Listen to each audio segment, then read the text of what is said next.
ba si Doc Carlos yan? Kasama niya si Balahadia, yung isa sa mga suspect sa pagkidnap kay Sir Pepe. Magkasama sila dahil magkasabwat sila. Magkakilala si Balahadia at si Doc Carlos. This is impossible. Yan ang hirap sa atin, ma'am eh. Nasa harapan na natin yung gusto nating makita, ayaw pa natin makita. Paano mo nakuhanan ito? I'm still confused. Kuha yan dun sa hideout kung saan namin tinatago si Sir Pepe. Magkasama kami ni Balahadia nung dumating si Doc Carlos. Nasaan si Zoe? Magandang gabi, Doc. Doc, sensya na. Hanggang dito na lang kayo. Si Zoe nasaan? Kailangan ko siyang magamot. Bawal ho kayo sa loob eh. Baka makita kayo ng matandang tanyag. Dax, kapkapan mo na nga yan. Kailangan ba talagang gawin yan? Siyempre, Doc. Mahirap na. Hindi namin alam kung ano nasa utak mo.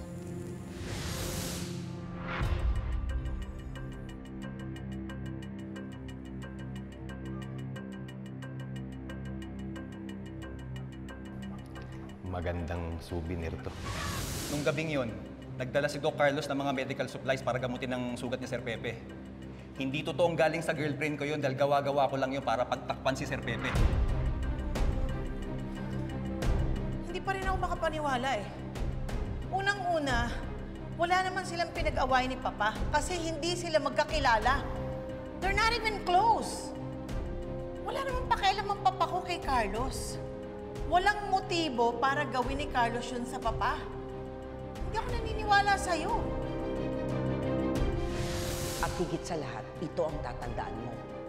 Hindi naman tangin si Robert eh. Magtatanong at magtatanong ang mga yan. Maliban sa mga ebidensyang ilalabas mo, kailangan malinaw ang motibo ni Carlos para gawin yun sa matanda. Ano nga bang motibo ni Doc Carlos? May naisip ka na ba? Ito ang sasabihin mo. Alam ko ang dahilan ba't ginawa ni Doc Carlos yun. Nung nalaman ni Sir Pepe na hindi maganda ang trato ni Doc Carlos kay Doc Annalyn, pina-background check niya si Doc Carlos. Nadiskubre ni Sir Pepe na kasal pala si Doc Carlos kay Erin. Kinumpronta ni Sir Pepe si Doc Carlos. Hindi nagustuhan ni Doc Carlos yung mga pagbabanta ni Sir Pepe. Kaya inutusan niya kami ni Balahadia na kidnapin si Sir Pepe.